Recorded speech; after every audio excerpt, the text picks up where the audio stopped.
Fisk! Okay. Okay.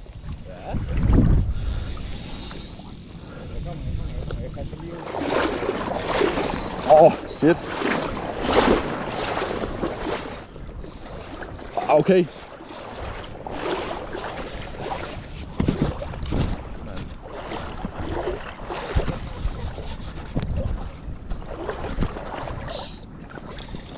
Don't want to lose that. No.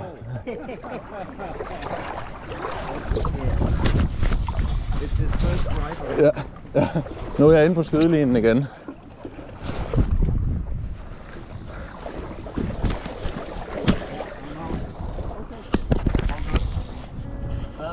Nej, jeg er på skydelinen nu.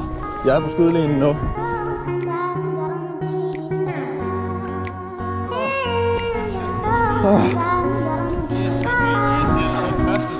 Ja.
Fisk!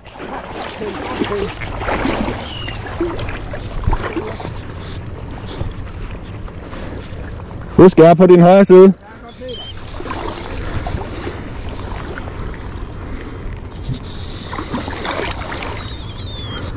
Ja! Ja! Sådan, mand! Ej, det var fedt det der, mand! Fuck, de er tæt på hinanden nu. Jeg kommer i. Så du den? Det der! Nøj! Vi er fri af hinanden nu, tror jeg. Nej, det er vi ikke. Ja, er det ikke det? Prøv lige at hæve din stangspids. Jo. Nej, jeg er ikke kraftig end mig. Nej. Prøv lige at vente lidt. Jeg kommer imellem bare her. Og lige under mig. Ja. Prøv, jeg tager et lille billede af dig. Ja, det gør du bare. Bare giv den gas. Nej, det var ikke professionelt det der.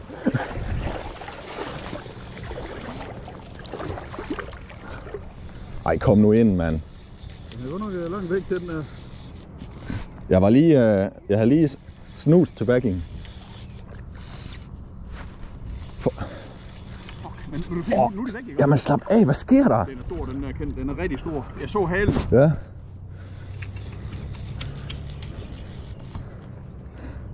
Okay, den rykker sig ikke.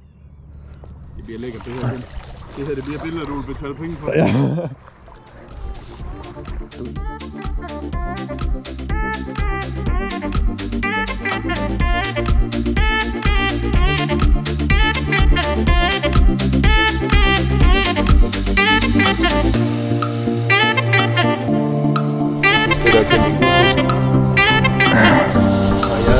Når du får lidt længere, så skal jeg nok lande lidt der. Hvad sker der på de der hørebus? Jeg så haven nu og lige op, der var det helt dumt.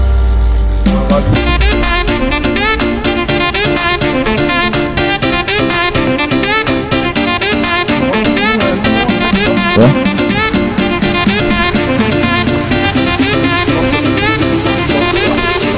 Hvor er det stærkt, mand. God fisk.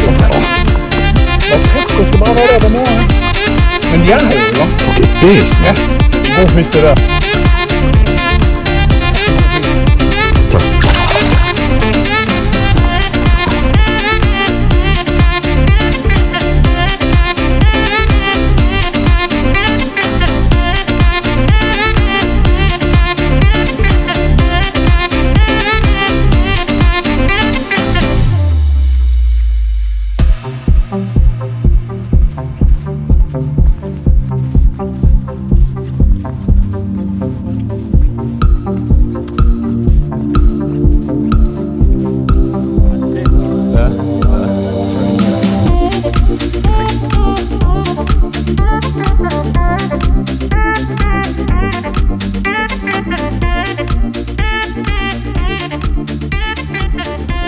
Træk i hvert fald.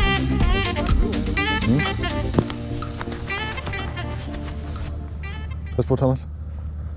Det er da bare ligegyldigt. Det er den af. Det var så stor udløb. Nej, det er sæt med stur, det her. Det er et bredt vandløb, det der. Ja, det er det. Jeg er ikke helt sikker på, at jeg kaster over på den anden side. Ja, så 10 sekunder per kan. Ja, det er også der, den skal ligge jo. Ja, det er. Jeg ved ikke, hvor fedt det er. Ja, ja. Nå, men du skal ikke stå og lægge lige nu på programmet. Det vil ikke give... Nej. Det giver ikke det samme i hvert fald. Det bliver bare... Det bliver svinget. Ja. Der skal plads, og det bliver svinget.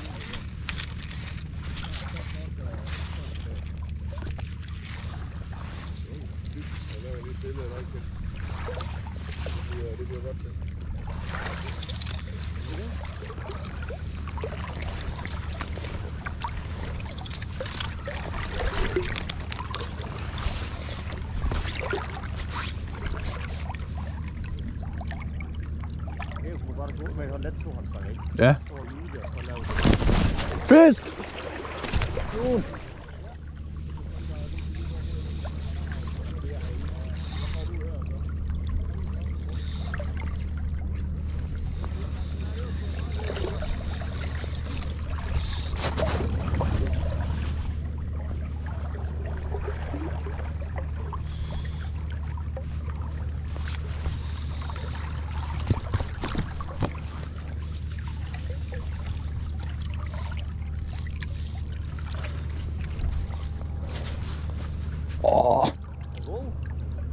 Ja. Ja, det kan godt være.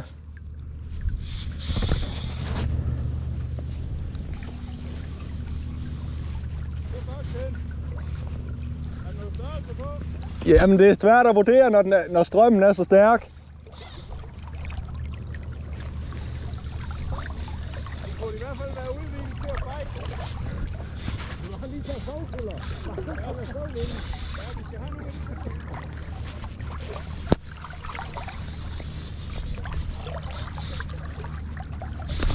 Slap af, mand.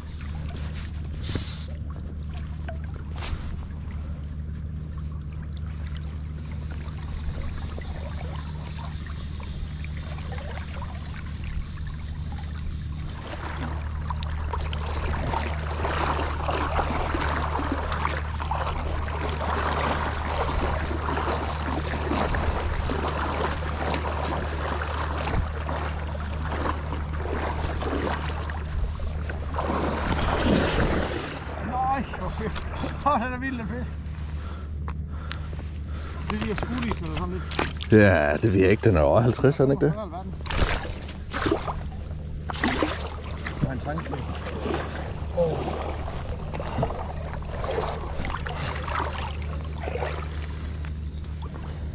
Kan du se krogen eller noget? Ja, det kan vi godt blive der. Fuck, den er stærk, mand. Tak. Tak skal du have. Sådan. God start. Ej, det er en 50'er. Ja, er det ikke det? Jo. Jo.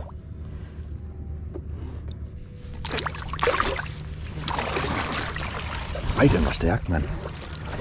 Ja, jo, det er... Ja. Jeg er ikke travlt. Nej, det... Nej, det tror jeg sgu ikke.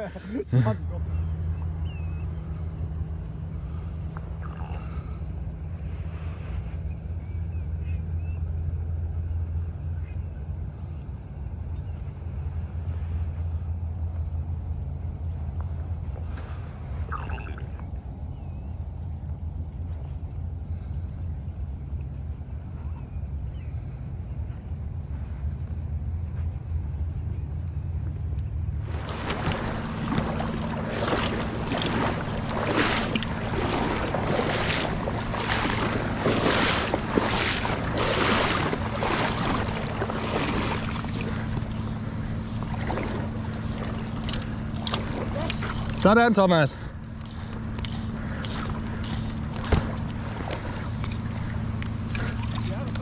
Ja. Ja. Sådan.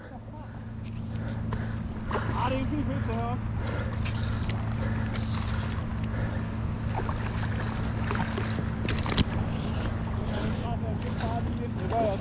Det kan, er det her det er en 40 eller sådan noget?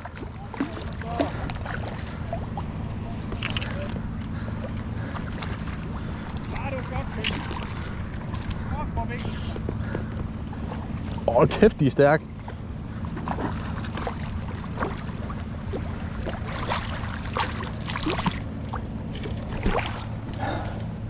Hvis de er væk, så er det godt, jeg gider bede om et billede. Ja. Tror du det? Ja, de er væk nu, moren er væk. Og kæft, det skal bare gå hurtigt. Det. Ja. Der er sindssygt, mand. Det her, det er 55 eller sådan noget.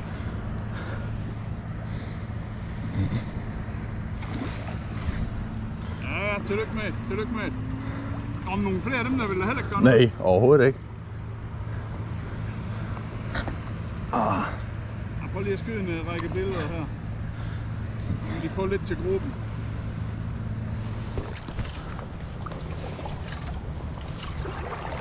Apropos.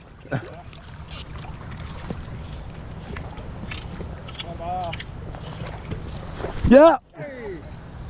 Ja, den er god op, den her. Jeg tror ikke min den er så stor. Jo, okay. Det var meget godt, at vi lige blev hængende her. Ja. Og ikke kan op i øvrigt. Du skal virkelig holde øje. Er der en fisk, der er en småfisk, der begynder at springe eller noget? Stemme. Det kan bare tænde. Jeg tror, at den var så gerne over til dig. Åh, kæft, hvor godt med. Nu er morgenen jo bare reddet. Ja. Kom så ind. Det er lækkert. Den er heller ikke helt dum. Den er ikke så stor, men den er... Øj!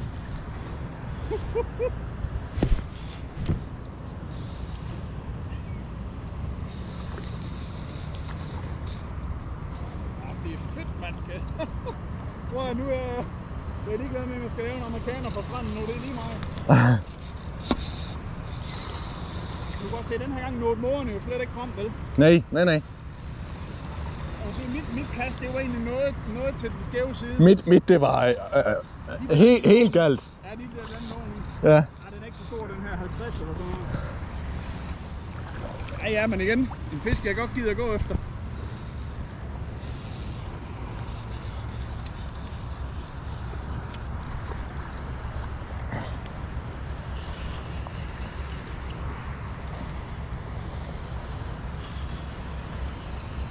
Jeg kaster bare lige ud for, at min line ligger rigtigt, hvis der sker noget. Det er så fint, ja. Jeg kunne risikere, at han makker med din.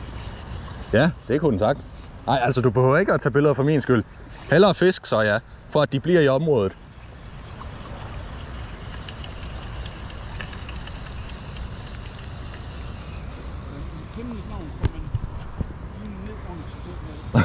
Ej, det har jeg gjort en del gange nu.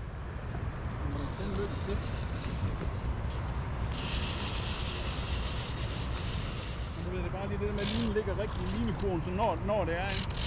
Så lige venter et øjeblik, så kommer jeg lige at tage et par billeder af dig. Det bliver et okay billede. Jeg tror, den er ved at være færdig nu, Thomas.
Det er godt, vi har sådan en scout med, ja. Det er godt, vi har Karsten med de der fag og inviterer.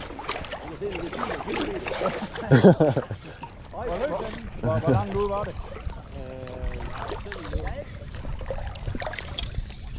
Der ser sådan, det er noget, der flytter sig ud foran. Jamen, det tror jeg også, ja. Det er sådan, vi kommer ind den vej nu, der.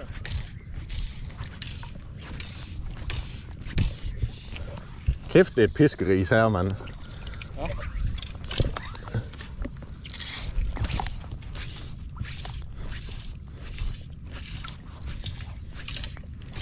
Ja. Ui.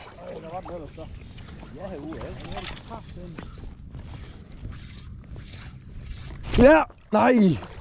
Ej, men for helvede, mand. Er det ikke noget her på mere? Skal man det? Jeg troede, det var forbudt. Det der brunfisk. Ja. Ja, jeg kører med silketråd. Jeg kunne ikke huske, hvad det hedder. Der kommer flere nu, der kommer flere. Vi kommer ind fra min venstre side mod jer. Ja! Slap af, den.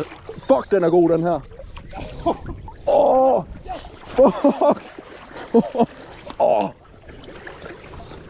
Den er heller ikke dum. Øj, shit, mand. Hvor er I hen med at Stine? Lige ude for her. Ja, det var ikke...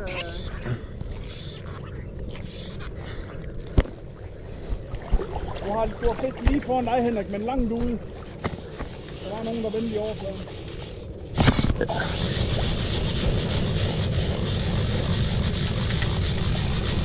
Så kan du tage den der nu. Lina, han går ud.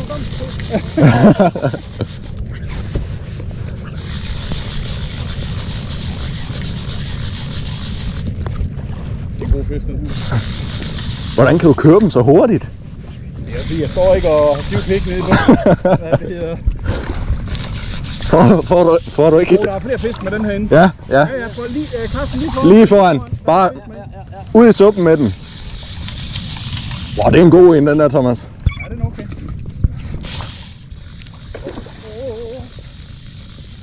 Du har fisk lige skråt ud til højre for dig, Karsten, i overfladen. Nej, skråt ud. Ikke lige til højre, skråt ud til højre. Der var fisk op på 5 meter. Jo. Jeg tror, jeg har lidt lin liggende her.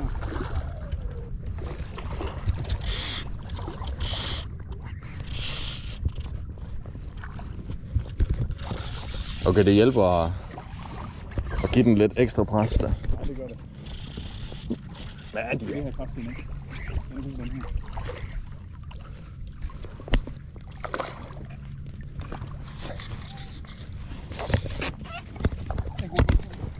Ja, for helvede, ja. Nej, den slap. Nå. Det er godt, så.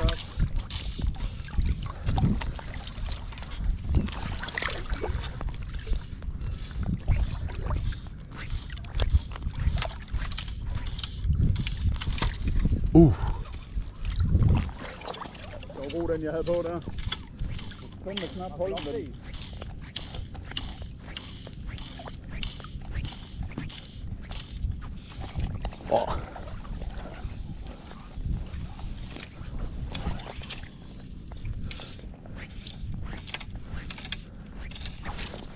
Hook, man. Shit. Var den der, eller? Nej, den slap. Der var den. Nej!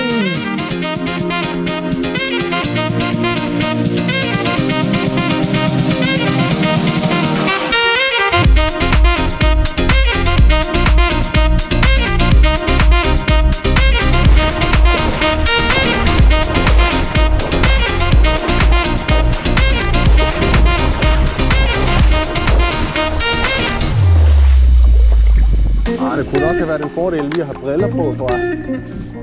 Og have briller på. Er det tang, det der? Jeg skal lige se, om det er tang, alt det her.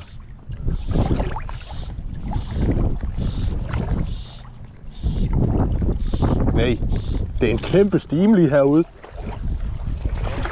Kan du se det? Nej, men jeg kan se noget brun. Det er fisk. Prøv at se, vandet koger her nu. Jeg trækker væk. De kommer mod dig. Ej, de svømmer ind i mig. Sådan, René.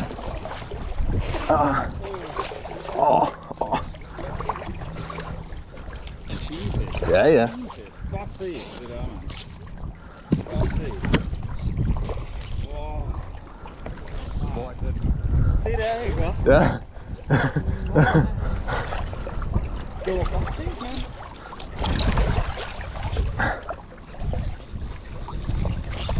Ja, det er lige en sådan tangbusk, men så kom jeg tættere på. Da du sagde det, jeg kunne godt se, der var noget brun, ikke? Ja. Men så kom den tættere på, og så... Okay, den er ikke så lille alligevel. Den giver sig ikke lige i hvert fald.